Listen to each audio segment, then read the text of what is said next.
Hey everyone, welcome to Casual Watch Talk. It's Casual Watch Talk Sunday Social, the first of the year.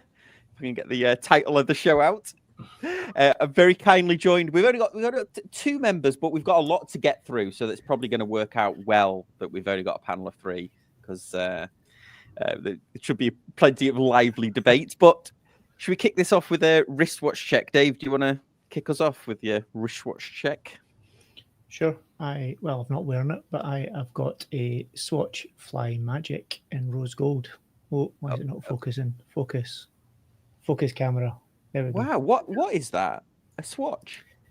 Yeah, so this was a limited edition of 3 different models they did. There was only a couple of hundred of each. This is the rose gold one with the upside down automatic ETA movement. Oh, wow, okay. And everything, it runs backwards as well. Wow. Nice. Yeah, they did these fully serviceable. This weighs an absolute ton, as you can probably imagine, with being a solid lump of gold. But yes, that's something a little bit unusual. Wow, that is cool. Wow. Awesome. Colby, what are you wearing? I have a much more conventional pick. I have my Tudor, which also runs upside down. Yeah. Tudor Black Bay 41. It's the new, if I could get to focus. Now I'm having trouble. Anyway, most people know what it looks like. It's the Metis model. So love the Jubilee bracelet. And yeah, bought this a few months ago and I'm really enjoying it. One of the most comfortable watches I own. Oh, that's cool. Yeah, because those Jubilee bracelets are awesome, aren't they? Like the Rolex ones, and I'm sure the Tudor one is similar. Yeah. The way they articulate, they have that little bit of sideways flex in them as well. Cool. And then I will round this out. I am wearing a new edition, the 40th anniversary of the DW 5000C. This is the 5000R. So it's looks like an ordinary G-Shock, but it's got the metal inner case with the screw down case back, and it's made in the Yamagata, Japan location where the original G-Shock. So this is a recreation of the original G-Shock. I just did a full review, breaking it all down. What's different? What's the same? So, I mean, technically, it's the recreation of a recreation of a recreation yes. of a recreation of every year since they did the original one. Yes, yeah. Although they say this is the most truthful, to the original. Although in the review, I did compare quite a few things. They said it's truthful to the original with the exception that the case size is like a millimeter extra or whatever. But there is other things that are different with it. And also, I don't know if anybody knows this, but the LCD goes slightly transparent when you switch. I've had this on a couple of G-Shocks. So it's high contrast straight on, but it's slightly... it goes slightly transparent when you tilt it, which I've noticed on the last couple of G-Shocks, but I compared it in the review against a world timer, and the world timer is high contrast at any location. So I don't know why that is. Yeah, I don't know why, because they did one 5 years ago. They called it the Origin, which was at the time allegedly the most authentic recreation of the original G-Shock Square. Yeah, I think they always just tamper fear with them a little bit. Yeah, and then they did the one last year that was the gold with the recrystallized steel. That was supposed to be a recreation of this one, but with the gold to celebrate the 40. I think this must be the second 40th. But for $200 though, I mean, to get an icon, the features are exactly the same as the first one. So it's only got like an alarm, a countdown timer, a stopwatch. And I was going to slate it for that. Really, I was like $200 for that. But when you pick it up, the feel of it. It is the weight of it with that mid case is really nice. So, yeah, really good. Yeah, so thank you everyone for joining us. And yes, if you can upvote this and subscribe to the channel if you're not subscribed, I forget to remind people of that, but please do that. We've titled this that we're going to be snobs about 2025 predictions. So we've got predictions from a lot of YouTubers. We've got predictions from watch journalists. We've got our predictions, but share yours so we can we won't roast them. We'll see how far we go. Backed out of that there at the last minute, didn't you? Yeah. Well, Don't offend the audience. Don't offend the audience, Sam. Well, yeah. Last week got a bit lively. We had to take that show down, but a myriad of reasons that we won't go into. Awesome. Okay. Well, should we start with? Well, I tell you what. Should we start with going over some? Does anybody have a prediction that they want to get out there first, or should we go through some of the main channels and what they've been predicting, and then we can decide whether we like it or not? Should we do that? Okay, let's go to. Okay, so I've been watching. Well, first of all, I watched the Rolex market predictions, but I think everybody's just predicting.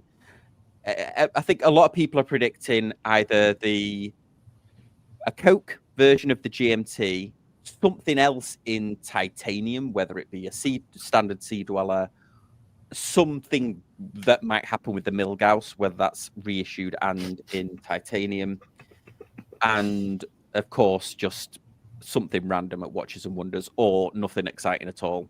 So I know we kind of started with Rolex, but what do we think about that? Well, Milgauss gets trotted out every year, and they'll trot it out every year until they actually do, if they ever do something that's new Milgauss, and then they'll all go, told you. But yeah, I mean, it's the most kind of, I guess, obvious one. No one knows what Rolex will do.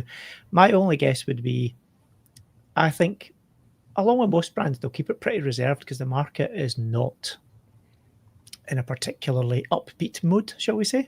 So I think most of them will just play their card right. They'll just keep it pretty steady ship, and I think Rolex are the king of steady ship. So I think you'll see a couple of little novelties because they always do something, and I don't think they'll do anything that's going to blow the world apart. Yeah, because the Asian markets, aren't they? Hong Kong and the Asian markets are not coming back as strong, are they? So no, my only thought as well. My only thought was that maybe they'd do something in titanium, like has been already said. Maybe, I mean, if we want to be really crazy, we can maybe say the Submariner or the Explorer. But doubt it. Maybe, who knows? Doubt it. Yeah. I think they're not going to mess with what works for them early. Like they are as conservative with a capital C as you can possibly get. And I think with gold as well, gold price at the moment on the world markets is ludicrously expensive. And on the 1st of January, their prices went up. I think on average between about 7 and 14% for precious metal gold watches, which shows you the difference that there's been. I mean, I think it's gone from something like high 50s to almost into the low 90s dollars per gram over the last year, which is pretty insane. Yeah, it's so weird that, isn't it? I mean, and I understand that they try and link it to the gold market, but they use that little. They don't. There's not many watches that use an entire troy ounce of gold, and even if they did use a troy ounce of pure gold, it's still only 2,000. Right, $2,500 or whatever. But no, remember this is US dollars per gram, per metric gram. Yeah. It's like it's nearly not that far away from $100 US per gram at the moment, which is insane prices. Yeah, is that gold? How many grams? Oh, I guess typically 50. I mean, most gold watches weigh in and about 225, 250 grams all in if it's got a bracelet in it. If it's just a watch head, typically you're somewhere in the 50 to 60 grams of gold in a watch head. So just the raw price of the gold is now getting pretty significant. Yeah, so a troy ounce has gone up to 2,600, which is, last 5 years it's at the peak, isn't it? Yeah, and I mean that's very typical of when the financial markets are in a bit of the doldrums and you've got inflation and stuff. Folks start to put their money into precious metals because they see it as relatively safe. Yeah. I mean, I think not that this is investing advice, but I think that maybe buying gold coins and keeping them in a safe is much better than in America. You always get those advertising that gold trusts and stuff like that, where they end up selling you the gold way over the spot price. Yeah, but at the end of the day, the watch industry typically doesn't use a lot of gold, and it does buy it, relatively speaking, on a more piecemeal basis. Especially a lot of the smaller brands, they'll buy it as they need it. And therefore, as it stands now, Rolex, for sure, they will have a vat of gold somewhere because they're Rolex. But outside of them, a lot of them are buying gold more on a as and when they need it basis. Cool. No worries. I don't know if somebody's phone's vibrating there, but it's next to the mic if it is. Yeah, but weird noise. Yeah. Did anybody else hear it? Maybe it's just maybe it's all got tinnitus. Because Rolex, is it a myth that Rolex do Rolex own a gold mine or something, or they own a channel to the gold? They refine their own gold. So Right. within Switzerland, to use Swiss assay is pretty strict, same as it is in quite a few countries. But to have a Swiss hallmark or a Swiss assay mark on gold, it has to be refined in Switzerland. So there's a couple of companies like in Biel or Standard Metal, and they are a gold refinery for the watch industry particularly. But yeah, Rolex do refine their own gold. They don't, to my knowledge, who knows, of course, I don't think they're quite big-booted enough to own an actual gold mine, but they certainly do refine their own gold. Yeah. America's got a lot of gold, hasn't it? Like Utah and places like that. Rolex smelts and refines the gold. Yeah, James Bond, Thank you. And thanks for being a channel member. Okay, so would they bring the Milgauss back? I think they should. Yeah, because the Milgauss is my 4 years. favorite. It's my favorite Rolex watch. Like if I were going to buy one Rolex watch, it would be the Milgauss, especially the Z Blue is the one I've had my eye on for years. So I don't know. I mean, to me, Rolex is like a cat. They do and go where they want with no seeming prediction. But I would consider buying it. Yeah, because they grew the crystal especially for that, didn't they? Is it a bluish green crystal sapphire they grew for it? I wonder what happened. It's a tinted sapphire, yeah. So it's like a coloured sapphire they use. Yeah. Who knows? Rolex, if and when they decide to do it again, they'll not really care about what anyone projects. They'll just decide to do it. That's typical Rolex, though. Fair play. Yeah. If you were Rolex, you'd do the same. Yeah, and everyone's predicting a Coke, won't they? But I mean, the thing is that Tudor kind of did the Coke, didn't they? They kind of let the little brother do the Coke last year, didn't they? So I wonder whether that'll be, what'll happen there. The guy at the team over at Chrono 24, they had a lot of decent predictions actually. So they had. Well, first of all, was that they were saying, I think Fratello Watches also said this, that I don't know whether this was a wish list or saying they should or saying that they will, using social media as a gauge of as a gauge of what people will buy and what they won't, like trying more social media experiments, I guess, on TikTok and things like that, the Swiss watch industry they were talking about, and using that as a proving ground before they actually start. To be honest, they're about 5 years behind everyone else if they're trying to start doing that. That's again typical Swiss watch industry. They're not exactly the bastions of forward thinking when it comes to using things like social media. I mean, you only need to look at COVID, how many of them didn't even have any meaningful social media engagement, and suddenly they all panicked and threw it together. I think there's a few folk have experimented with it. Obviously, Fratello have experience there with RJ doing the kind of whole Speedy Tuesday collaboration thing, which was really only a social media, especially the first couple, a social media driven experiment in terms of seeing what happened, and it did very well for them. So I don't doubt that more and more of them. The small brands are already doing it. Let's be honest, most of the small brands do cater to a audience of enthusiasts, so they have to make sure that what they're producing is to the kind of audience's taste, or else they're dead in the water. The big guys, they probably will try something, because again, they can't they have to rely on the mass market, because that is their main market, but that market is quite soft just now, so they will probably try and leverage a little bit of, okay, what do people actually want when it comes to testing the water. So I don't think that's that far from the truth. You can already see them starting to do it. Yeah. Do you know, I don't know if you know this, Dave, but they kind of really jumped on that Speedy Tuesday, didn't they? And they were knocking out limited editions like nobody's business, but they seem to have dialed that right back down. Was it because it was coming a bit of a joke, or I think it was a moment in time. There was a building crescendo of all brands dropping limited editions, whether it was once a year, once a month, once a week, or whatever it was. And it did get a feeling like, I think Omega for sure, Grand Seiko definitely. There was a couple of the brands that were banging out limited editions like that's all they actually released. Omega have, for all intents and purposes, come out and said they're not doing limited editions for the foreseeable future. I think they actually said they're not doing them again. I don't think you can hold them to that for 10 years' time, but I think in the short term, certainly medium term, there's no plans. Everything they launch will either be a stock core model. It might be limited availability. They might not make that many of them, but they're not doing, okay, there's only 1,000 of these, there's only 2,000 of these.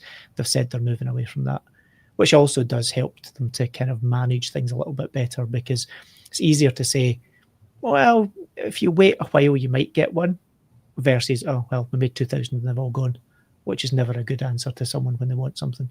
Yeah. Well, maybe we'll come back to Omega, because, or maybe we could discuss it now, because there's two big anniversaries I think this year. There's the 55th of the Snoopy, and then I think the Planet Ocean is 20 years old. So I wonder whether they'll do anything. To be honest, there was a few guesses, I think, over the last 2 years where there was a couple of big space anniversaries came up and nothing came of it. So is the current Snoopy up for being refreshed or a new variant? You could maybe argue it might be, because it's been out for a good few years now. I think it must be pushing 5 years now, if not 6. So maybe, but then at the same time, the demand's hardly bad for it, is it? There's still a huge number of people out there that want one. So again, I think just because of the general state of the market, they're not going to kill something that there's good demand for the sake of it. I don't know. I think they're going to play it much more, do anniversaries when it's a big, meaningful anniversary, a 50th, a 75th, a 100th, and not just be like some random number like, the 38th and a half anniversary of something. Because I think, to be honest, the market's got sick and tired of it. If it's a meaningful big birthday, then I think folk will sit up and take notice. And actually, they could probably get a premium for it. Yeah. Hopefully we haven't lost Snoopy to the moon swatch. Oh. That would be bad, wouldn't it? Let's have a look. We've got a couple of comments. So Brassic Time says, Sam is right. It's very convenient for Rolex to add thousands to a gold watch when a troy ounce is 31.1 grams. Justify the price increase, which is way in excess of the scrap price. Yeah. Thomas says, they wouldn't bring back the Z Blue, I don't think. What they need to do, if they are going to bring back the Milgauss, is to do a revival of the 6541, which had the rotating bezel. That's that classic one that everybody mocks up, don't they? That makes it sort of like looks like a cross between a Milgauss and a fluted bezel. Datejust, or the Turnograph. It looks like. Sorry. Yeah. Again, I give up second guessing Rolex. There's just no point in second guessing them, because who would have guessed it would brought out a watch with bubbles on the dial, or brought out a jigsaw puzzle watch. I think that was almost them doing their fingers up at the market and going, you bet you never guessed this. Here you go, have some of that. And then people buy it anyway. Exactly, which kind of proves their point, doesn't it? It's like, don't bother guessing, because whatever we do, you're going to buy it anyway. It's a bit like actually the whole thing with Patek and the Cubitus. I actually got a hands-on with one at the weekend. And, it's not my thing, but neither's a Nautilus, neither's a 5711. They're lovely watches, but they're not my vibe. The Cubitus is a perfectly nice watch. For all the hate it was getting, if someone came along and said, here you go, you can have one, it was very nice on my wrist. And I don't have a big wrist, and it didn't look ridiculously large or stupid or huge. It's very thin, nice rounded edges, beautifully made, just different to a 5711, but and it's selling. So I don't think it's I think it proves a point. Don't listen too much to what social media says, going back to what we said, because you are listening to a captive audience. It's like asking a tiger in a zoo, would you like to be free? Yeah. Actually, Fratello predicted that there might be they teased the idea of a chronograph version of the Cubitus. Oh, I wouldn't be overly surprised, to be honest. Yeah. Okay, so we don't think anything's going to happen for like the 20th of the planet Ocean, and also the Snoopy looks unlikely. I think outside of big birthdays, they're more likely to do like series like they did with the summer series, you know, with all the dive watches. What was it, 2 years ago now, where they did the kind of light blue ones, and they did the Ploprof, and they did the deep sea, whatever the hell it's called, ultra deep, blah blah blah. They did all of those. I think it'll be little sets of watches like that they're more likely to do, because it's an easier sell, and it's kind of a better message than some convoluted birthday. Yeah, and you know, they've also, I think it's going to be a while before there's a James Bond one, isn't there? Because they had that No Time to Die one, but the film got delayed for 2 years, and then the next Bond film is in sort of purgatory, isn't it, at the moment, because the Broccoli family, Amazon own the rights to it now, but they're having a kind of a battle between the family that own, you know, the Broccoli family that own it, or they own Amazon owns the rights to the films, but I think they own the IP or whatever. They're the production company. I think they've got whatever it is, the exclusive rights to produce new movies, but they've not even named who the new Bond is. So my guess is that either someone does know who the new Bond is, but they've not started filming, because if they had, that would have leaked for sure. That would have leaked. There's too many people involved for it not to have leaked. And if it's not started film, it's at least 2 years, if not longer, away. So yeah, that ain't coming anytime soon. Yeah, that's such a shame, because I loved Pierce Brosnan, and they were there was like one every couple of years, wasn't there, at one time? Even Daniel Craig at the start. There was the Casino Royale, and then Quantum of Solace, and then it almost feels like it needs a reset, that whole thing, because to be honest, they spend so much money and so long developing these now that it's almost unattainable for them to produce them at a regular basis. You know, like I think when Bourne came out, they banged them out over, there was like 4 or 5 of them that were out over 10 years maximum, and actually by all accounts there's a 6th one of them coming up. So, you know, I think it'll be a while before we see a new Bond. Yeah. Welcome, Todd, and also thank you very much, Memovox, for the very kind super chat. Very much appreciated. Thank you for your support on the channel. Is that Danish kroner? Danish kroners. Yeah. Wow. Yeah. See, another European country that up the euro. Yeah. Because I tried to watch the Bourne films again, and I forgot about that early 2000s jerky camera fighting. Oh, it's like, what was his name now? Even at Casino Royale, the first Casino Royale, they did the jumpy thing where he's like running up to the fence, jumps. It's like up to the fence, on the fence, over there. It's like 6 cuts of him jumping over a fence when he's doing that after that parkour guy. It was very of the moment, that whole kind of style, wasn't it? Yeah, well, that's what not to make casual film talk, but that's what John Wick did so well. Is it? Everyone's like, no, the actors need to actually properly fight now. To be honest, we can talk about all of these, because actually Bourne was the one he wore the tag, didn't he? And actually, he kind of, and it was the link. It was the golf links, the tagged links, something like that, whatever they called it, wasn't it? You know, it was a chronograph. And that's a brand. There's a brand that you can talk about for next year. They're back in the game as far as I'm concerned. You know, like for many years, they were the whipping boy of the watch community. It was like, oh, a tag, oh, how sorry for you. You know, everyone felt sorry for you if you got a tag. You know, it was like the token 18th or 21st birthday present from someone that didn't really know about watches, but it had to be an automatic Swiss watch. But I think they're back in it. I think for the last couple of years, they've been getting better, more serious about what they do. And I think with Formula One and everything else they're doing, and the releases that they've pushed out, I'm suddenly seeing, you know, the pink Barbie one they did with, I think Ken wore it in the movie, didn't he? The Barbie movie. There was the pink dialed 36, 37 millimeter one. And they just added another one with diamond dots for the appliques. I've seen at least 2, if not 3, folk that are definitely watch people on Instagram posting pictures of watches, which is the kind of benchmark for being a watch geek. Bought one of them over the yep, and they also do one with a diamond dot version of it. It's exactly the same, but instead of the battens, it's got diamond dots. Oh, it's on a guy there. Yeah, and actually, they bought them. and they're wearing them and they're putting them up on their social media. So that, I think, says quite a lot. You know, they've done quite a lot to get themselves back into the mainstream. I think it almost feels like they're doing kind of what Breitling did, you know, when they started to kind of pull themselves back from the macho bro type watch into the more mainstream again.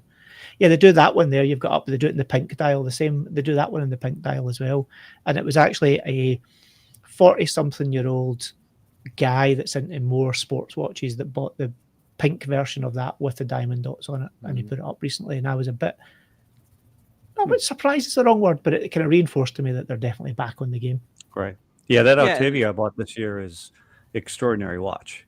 Just the fit, the finish, the obviously it's a flyback chronograph, in-house movement, very well finished. The only complaint I had is that there's not a lot of strap options because they have that, you know, they have the not it's not like a Pelagos where it is fixed. You're right about that, Dave. You can pop out that the spring bar. I didn't try to do that. What I did is I went to Man Cave Leather and I got a thin single pass leather NATO for it, and I think that actually really made the watch work well for me. Yeah, I think they're a brand to watch. For me, they are going to give like the Longines a run for their money. They're going to give Entry Breitling a run for their money, and actually they will in the marketplace give like the Tudor a run for their money for folk who think Tudor's a little bit boring, or, you know, to be honest, I love a Tudor. They're too chunky. You know, as a general rule, they're pretty tall, and actually there's a lot of those, especially the glass boxes that they've done in Tag. They're not the thinnest watches in the world, but they do a much better job of hiding it than some of the Tudors do. So yeah, I think they'll be a brand to watch for next year, and they're very at the affordable end. They're not cheap by any stretch. 2, 3, 4 grand for a watch is not cheap. Let's not beat about the bush, but they are at the affordable end. And I think the way the market is at the moment, and the way most folk still want to buy watches, but they won't have the 5, 6, 10 grand to spend maybe, but they'll have the 2, 3, 4 grand maybe. And I think that you'll start to see tags appear on more people's wrists again, which fair play to them. They've managed to turn it around. Yeah, I totally agree with that. I think that one that you showed was like 3,200, which is attainable. It's like attainable luxury instead of the crazy stuff. There's a couple of people, I just addressed this, a couple of people mentioning Idris Elba for Bond, but he came out like 2 years ago and said, look, I'm over it now. Like, you know, everybody's been speculating for years, but he was like, I won't do it now if I was offered it. So unfortunately, that won't. Either that or it's the best cover in the history of Bond covers. That's true. Well, what's his name? Aaron, the guy who was in Kick-Ass, who's just been in Craven the Hunter. Aaron like Taylor Johnson? Yeah, he was like the favorite for it, isn't he? But I think Craven did really bad at the box office, so I'm wondering whether... I mean, he didn't have a lot to work with in terms of script there, but... so I don't know whether that affected his... Because his character in the Brad Pitt one with the train, Bullet Train, that was sort of like a James Bondy type, sort of cheeky lad. You could get an idea of what he'd be like. I actually watched that film. It was on the TV in the UK over Christmas. It was like awesome. When I saw the trailers, I was like, absolutely not. That looks truly awful. It was actually really good. It's completely brain dead. There's no two ways about it. It's completely implausible. You know, like someone jumping on the back of a shuriken going at God knows what mile an hour and actually managing to break the driver's windscreen. You know, okay, plausible, nuts. But it was a good laugh. And actually, you know, I think the Bond thing, I think Barbara Broccoli came out and said, it will be a British white male that plays Bond for the next role, because that is quintessentially what the role is. And she took a bit of heat for it. And she turned around and she said, well, it's not any different to saying why roles shouldn't be played by actors that fit the actual role that they're playing. And you could argue all day long, Bond is a chauvinistic white male British spy. You know, it depends whether you want to modernize that and change it materially, or whether you want to stick with the core values of what Bond always was. Yeah, and I think that was the crime in was it No Time to Die, where Anna de Armas, she was only in it for like a short period. They could have had her as like a proper sort of, like they did with I'm forgetting all the names now, in that Brosnan one with the Tomorrow Never Dies. Tomorrow Never Dies. Oh. Yeah, with that actress where she was like the counterpart to him. Well, there's an interesting comment someone's put. I don't see every brand downsizing. There are a lot of larger size fans. That is an interesting one because a few folk have commented. I think it has. It has got smaller, but it was ridiculously big at some points. A lot of the brands, and I think it's more settled. Seems to be this sweet spot for me. 36 to 39 seems to be an area that a lot of them are focusing on, and I think it might settle fractionally bigger than that. Maybe 38, 39 to 41. I think is maybe where it might settle. Who knows? Yeah, and I think. I butted heads against this smaller, like reducing the size, but there's no disputing that Christopher Ward benefited hugely from that, didn't they? Making wearable, like their 36 in the Sealander, and then the smaller of the 12, and then the 36 in the GMTs. Because when I speak to them, sort of, when we're not on this live stream, those watches are selling really well for them, so they definitely benefited. In fact, Tim Masso was saying on his predictions was that he thinks it'll be a race to make watches thinner, not necessarily smaller. That's why he says that Omega's been doing a lot of and Breitling have been making manual wines more. Right. Well, actually, I think it's true. I think there'll be a lot of. I think this is where you might begin to see some innovation, because for an awful long time, brands have sat back and milked the cow, so to speak, in terms of there's not been a huge amount of core development within industrial watchmaking in terms of movements. They've been banging the same old movements out for decades now, and they've been refining them a little bit here and a little bit there. But fundamentally, the problem with them all is they are quite thick because they're old in terms of their layout and their kind of gear train. Most of them, if they want to put chronos and things on, they need modules, so they get fatter again. There's not been that many truly fresh sheet, modern, integrated, modular, automatic mechanical movements. There's a few of them, and it's all in the independent sector because they've had to do it to get a point of difference.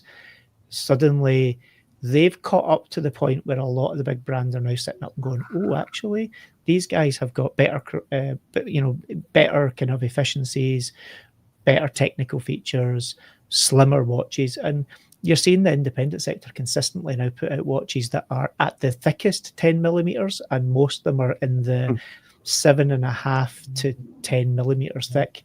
And they're still fully featured, and they've still got good water resistance, and they've got all the features you're looking for. And pretty much all the mainstream guys are in the 12 to 15 millimeter, which is 50% thicker when you think about it. Yeah, that in the independent space as well.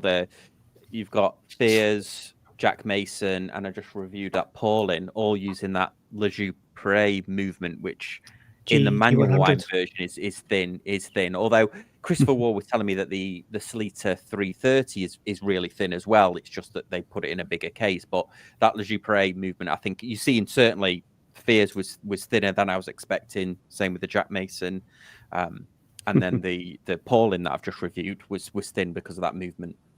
Well, and it's all. I mean, of course, it's all about proportionality too. If you're going to be a 39 millimeter watch, I've always thought there's no reason to be thicker than 11 millimeters, because otherwise it just starts to get top heavy and it looks chunky. Right. And that's Tudor's classic problem with their smaller watches like the Black Bay 58 and such like. It's a beautiful watch, nice size. It's proportionally too thick for its diameter though.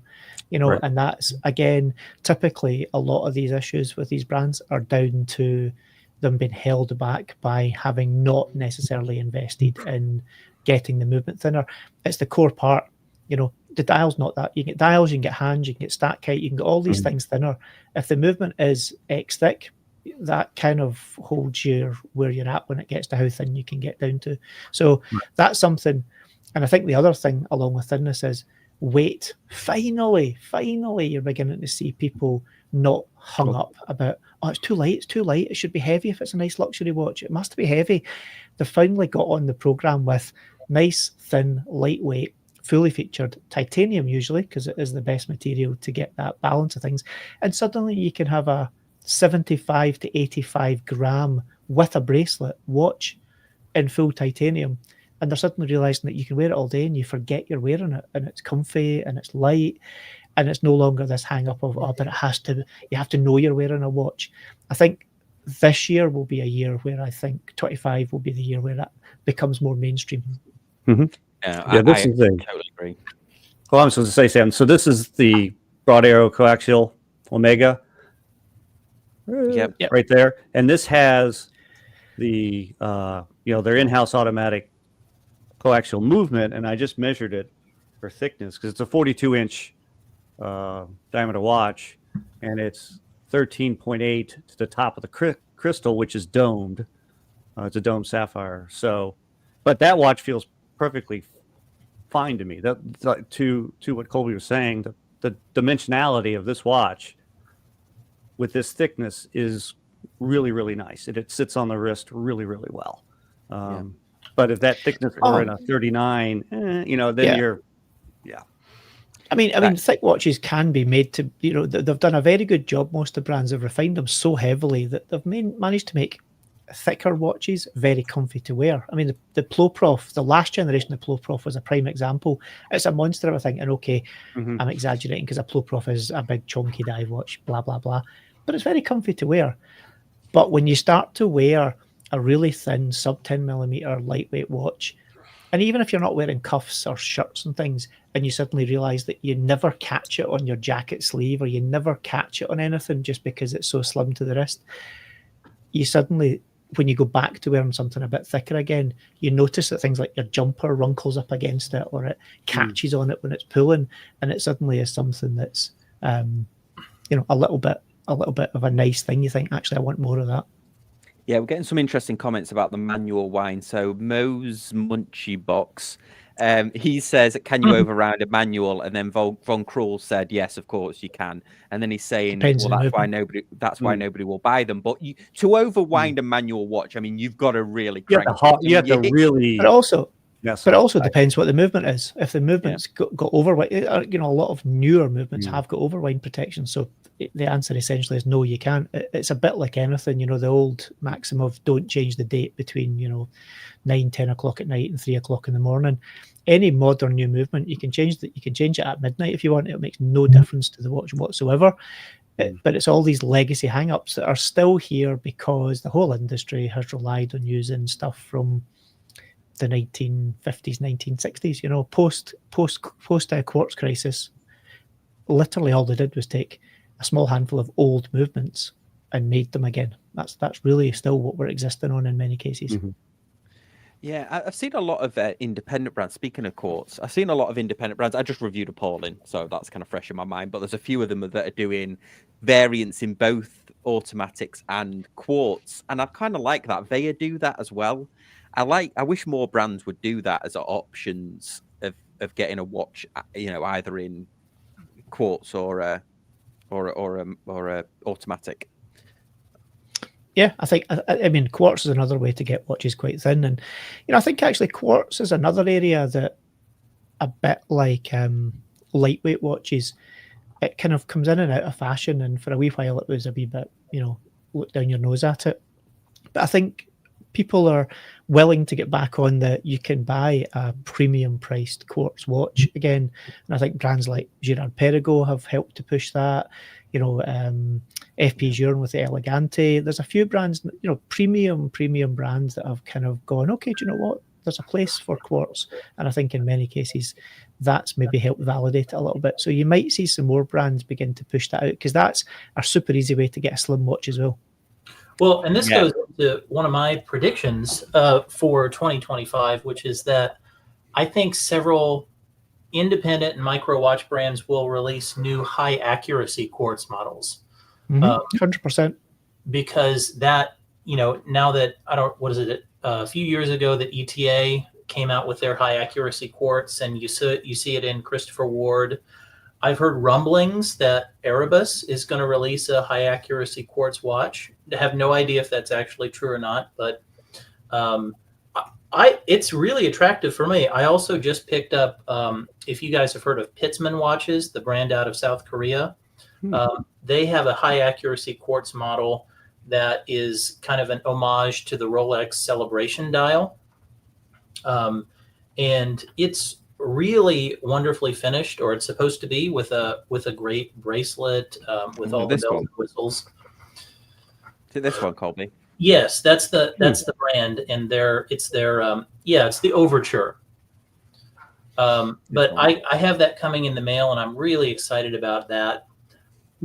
So I think that's a great path forward for. See that? Yeah, that looks like a cross between like an homage to the Bubbles Rolex, but it's also definitely got heavy vibes of a Grand Seiko to it as well. Yeah, heavy vibes of a 44 GS case, isn't it? That's not a bad thing. But again, we talk about quartz. One brand that have stuck by their guns over the last 20 plus years is more than 20 years is Grand Seiko. And Seiko, for that matter, they never gave up on proper premium quartz watches, and actually some of my favorite watches are their ultra high accuracy quartz watches. Citizen, you can say the same about as well. Yeah, and Breitling have still always consistently kept a professional quartz watch in their lineup, haven't they? The emergency. Yes, yeah, and the Christopher Ward, the Valor, uses the same movement as the high accuracy ETA as in the. And actually, to be fair, small number, but Omega never let it go, because the X33 range and the Z33 range, they kept that kind of functional tool watch with quartz movements in the range, and they only released, last year, didn't they? Released a new variant of it. I can't remember what they call it. Yeah, they did. Yeah. Yeah, the Seamaster up until even the early 2000s had quartz variant. Brosnan era wavy dialed Seamaster 300s. There was always, you could get quartz and you could get automatics in there as well.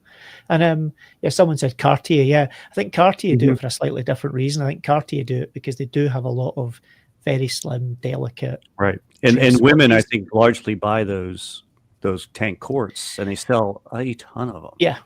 But I mean, for Cartier, it is an easy way to get a very slim, classy looking dress watch, and they're none of them are inexpensive, but it is a way of them doing it without too much work.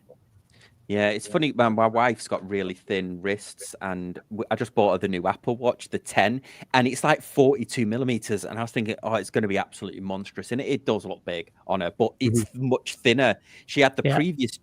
The 7 or something, the normal one, and it's much thinner, so it sits nicer on a wrist. Exactly. Yeah.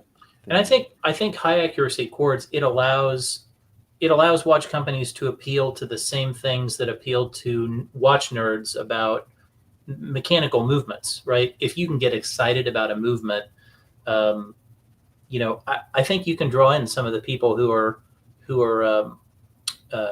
real watch nerds about movements in that way. Yeah. And so, well, let's pivot a bit. Some other predictions we had also. Well, Tim Mosso was talking about this year being of Universal Geneve. That there'll be at least our watch. No, I think it'll be 26. Yeah. Not saying I know anything, but it'll be 26. Yeah. Okay. I think they've already released it. They did 4 or 5 weeks ago. They released 3 pieces that were effectively 3-piece uniques. One goes to auction, 2 of them go into the grand kind of museum collection for the forthcoming Universal Geneve. But if it makes 25, and it's a big if, it will be the very, very end of it. They also bear in mind that's a brand that has to launch when the market is relatively healthy, not when the market's in the doldrums. Because as much as it will get a bit of traction when it first launches, because folk will want to be the first blah blah blah jump in, it needs to have a consistent market in order to survive as a brand. And Breitling have had, like many others, a pretty challenging 2024, and that's the piggy bank for Universal Geneve. And whilst they're not feeling super buoyant, they'll take their time, and they have to get it right. They do not have 2 goes at this. If it's not right first time round, they're dead in the water. What Yeah, price yeah. point do you think they'll come in, Dave? When you usually start? They're not minimum. They'll be in the 20,000 plus category. Mhm. Maybe Okay. That high. I wasn't certain. Oh, aye, you'll be 15 minimum up the way, but most of them are going to be precious metals, and they'll sit in the high 10s, early 20s up the way. Completely separate from Breitling the way they are now. 100%. Where did Okay. Where did during their heyday? Where did Universal Geneve sit in the watch hierarchy? Were they considered a premium brand? Yeah, for sure. Okay. Bear in mind they were one of the 2 or 3 that brought the micro rotor concept broadly to the main market. There was a few folk played about with it before, but they brought it to what was seen as the more of the main mass market.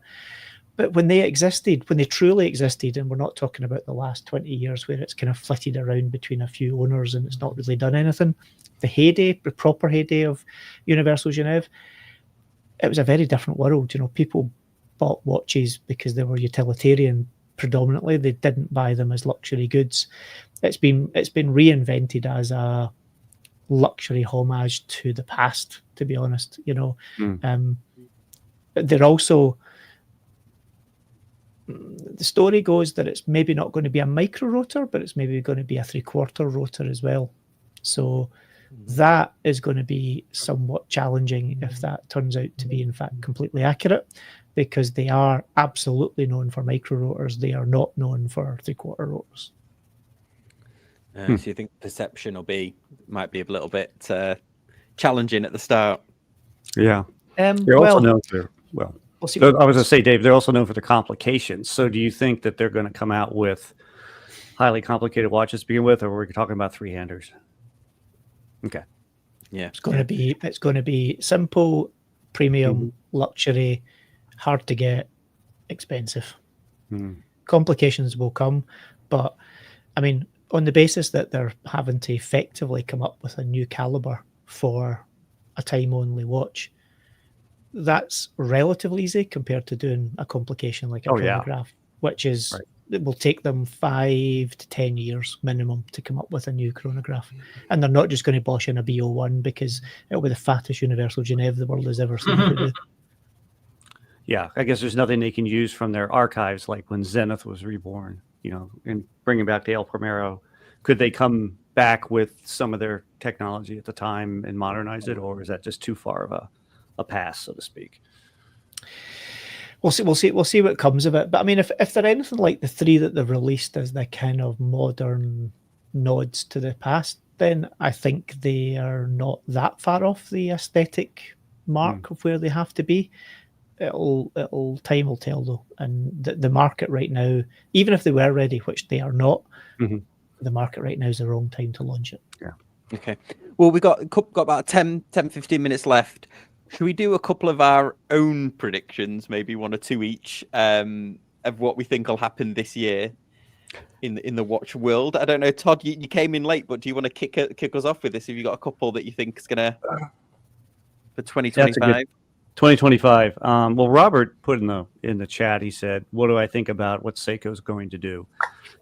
And my reply to that traditionally has been, nobody knows what Seiko is going to do. Seiko, not convinced, know what they're really going to do. And then you have to segregate that between the Japanese domestic market and the rest of the world. Yeah. And what I think for sure is going to happen is prices are going to go up. I think Seiko's, even in this market, I think they're going to still try to push it up some more again to kind of separate themselves from where they used to be, except for their very low price. Like Seiko 5 models will still be relatively affordable for sure, and some of the quartz pieces. Other than that, I don't know if I can. I was just thinking about that. I don't know if I can come up with a good prediction for Seiko at all. Grand Seiko, of course, will continue to come up with innovations of various sorts, but yeah. I think you'll see Grand Seiko change their to market route as well. They are behind most of the Swiss brands in terms of the general Swiss brands have pushed this narrative of standalone boutiques, high street locations, yes, less traditional locations than you would expect to find a watch retailer in. and I think Grand Seiko will start to roll out. You've seen it already. Most big global cities have a boutique now. I think you'll start to see that moving into the kind of tier 1.1 and tier 2 cities and towns, and they will start to, I think, worryingly close some of their long-standing AD relationships to try and go alone on it. How successful that'll be, I can't comment because I don't think it's necessarily the right move, but I think that will begin to happen. Yeah, I wish they'd make a better bracelet. I wish they'd concentrate on that. If Grand Seiko were to come out with a really nice bracelet, which they could do, I would be ecstatic over that. Yeah, but I don't think I see that coming. It's not even bracelet. It's more the clasp as much as anything, isn't it? You know, I mean, their bracelets, as a general rule, I don't really have it. I'm lucky with them. I tend to be able to make them fit me quite nicely, and it's got enough movement in it. But yeah, it would be nice if they come up with a elegant clasp that keeps the aesthetic that they've got now, but it gives a little bit of adjustment. Yeah. Okay. Well, that's yours, Todd. Colby, have you got a couple of what you think is gonna? Yeah. One is exactly what David was just talking about. I think that watch bracelets are going to continue to improve across the industry. I heard somewhere online, so there's like a 1% chance that this is accurate. I heard that Grand Seiko is developing a better clasp with toolless micro adjust, and that is in the works. I also heard that Tudor is working on a watch or working on quick release end links. I don't know, no idea if either of those are true, but I would love to see those. And I think that's more of a testimony that the major brands are getting the message that micro brands have long gotten about bracelets. Yeah, you can sell more straps, can't they, as well? Well, you say that. If they do it properly, but the difference is, nearly all of them, if they're using a strap, I got the memo a few years ago about having a quick release spring bar on a leather strap. Yeah, fine. Most of them do it now, even the big guys. But you look at IWC. Yeah, they've got a quick release system, but it's only an IWC quick release system. Look at Omega's new rubber strap and bracelet quick release system for the Seamaster. It's only an Omega system. The problem is they're giving folk what they think the folk are asking for, which is a quick release, i.e. easy to change, but they're still sandboxing it to the brand. That is just the stupidest idea ever. I'd rather have a fitted rubber Omega strap or a fitted Omega bracelet that used a regular spring bar, because at least in the future I know it's just a spring bar. It's not some highly, weirdly convoluted, expensive, stupid quick release system that 10 years from now when they decide it was a bad idea and change it, and then good luck ever getting a strap or a bracelet to fit your watch when you need one. Well, that's the problem. Dave, there is a difference though, because the IWC Easy Exchange system, it does use regular spring bars. So when I take my straps off my watch, I can feed a NATO through without removing the spring bars. Whereas you can do that, but if you want straps, but it's more they will change at some point, and then suddenly you'll struggle getting the original straps and things again because they've stopped making that system. The watch industry kind of, to be honest, needs to come up with a standardized, the spring bar is standardized. Let's be honest, they all used it for a long time and it worked perfectly well. If they all get their heads together and come up with some system that at least had some intercompatibility, that would make life much more sensible, but they won't do that. That's a foolish thing to suggest. Yeah, good point. Okay, go on. Well, I did have one more. This is my silly one. My silly one is that Rolex is going to move to a dynamic pricing model, and that will result in all wait lists ending at Rolex boutiques. Pay to play. How much do you want this? Yeah, you want it now? On the basis of how the public reacted to dynamic pricing for concert tickets, I think that would go badly for them. Yeah, can you imagine you went into the store and they're like, "Oh, I want a Submariner." how much do you want it? I'm like, well, Well, this much. it's a I'm good getting it. idea. I'm getting closer to the safe. I mean, to be honest, Thank Colby, you're only kind of formalizing what's happened for the last 5 years anyway, which is it's the dynamic pricing of no one can buy them, and you pay what you're willing to pay a third party for it. That's basically the same gig, isn't it? That is true. But at least they'll cut out the middlemen. If they get the money, right, the scalpers won't be able to buy them up, and they will control the market for them. Yeah, that's really that's Rolex control the market. Well, outrage, scandalous, heresy. You can't say that. And of course, they're very poor, so they need the money. Yeah, that's a PR nightmare that they don't even want to take on. I don't think doing that. Okay, Dave, have you got any predictions? Absolutely, whatever I predict will be wrong. So that's a pretty solid prediction. For next year, I think, to be honest, I'm not even going to second guess what any of the brands are going to do. I think, as a general rule, a few of them will have had plans to release things that will get put in abeyance for a little while till they work out what the market's actually doing.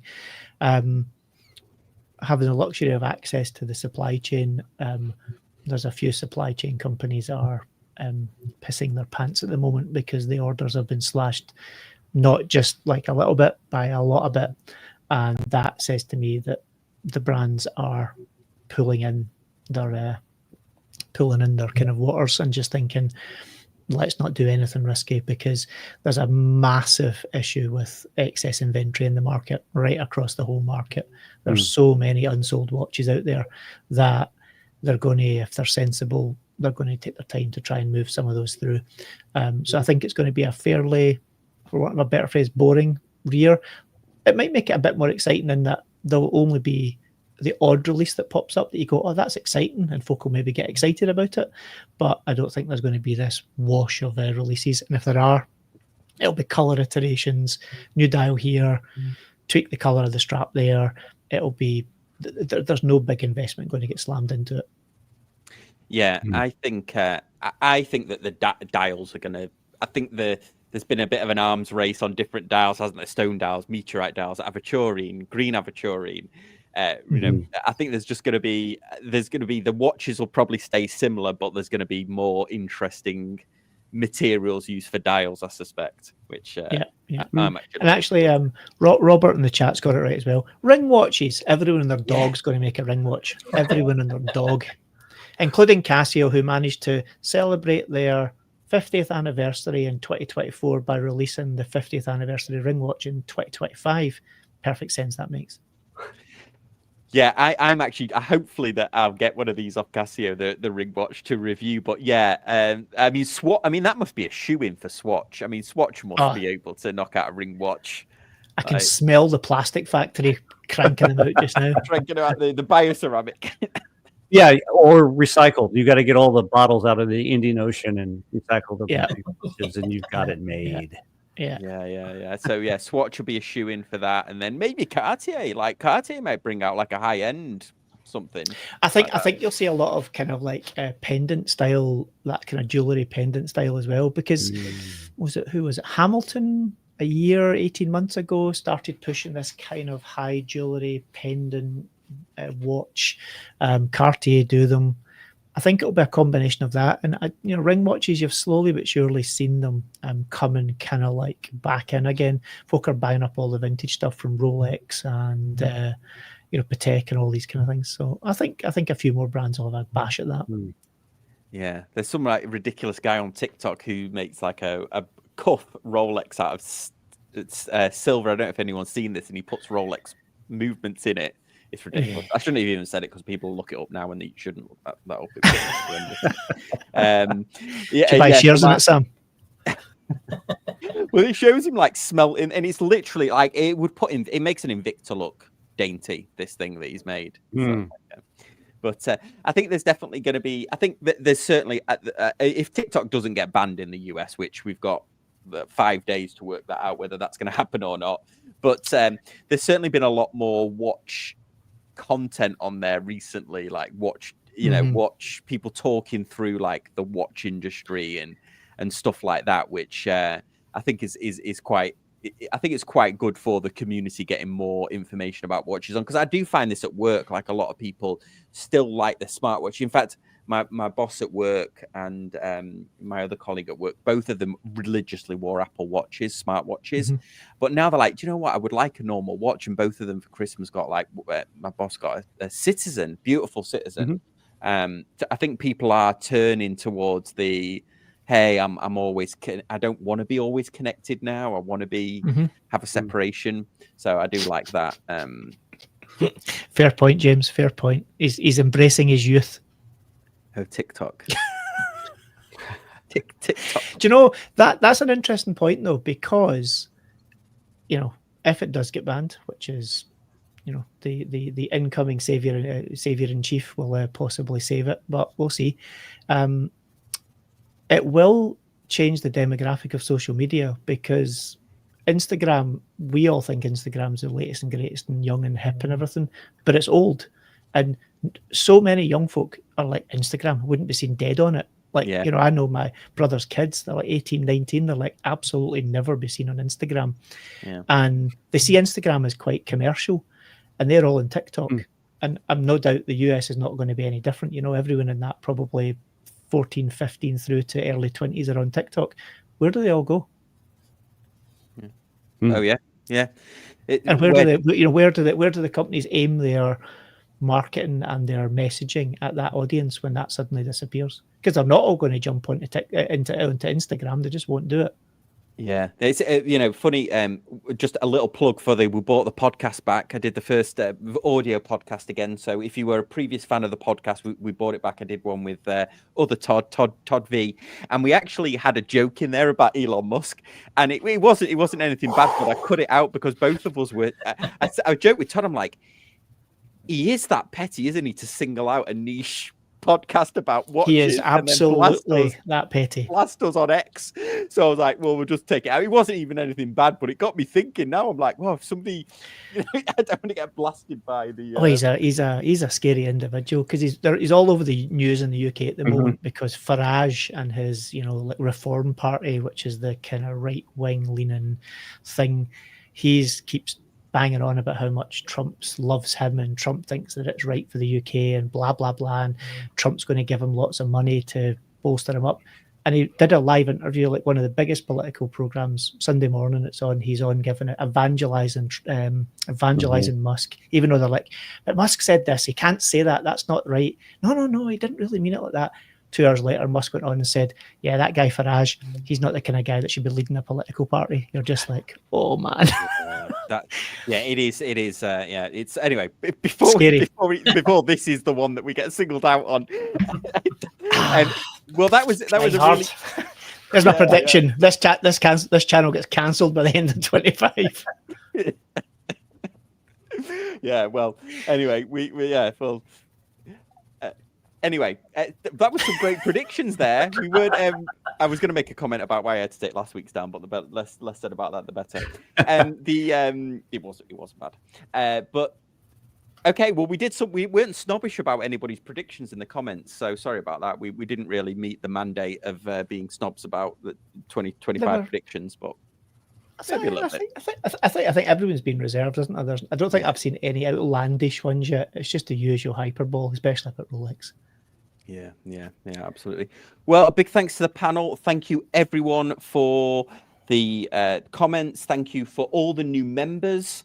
And thank you very much for the super chat that was sent over. And we'll see you next time on Casual Watch Talk Sunday Social. Thanks, guys. Bye. Take care.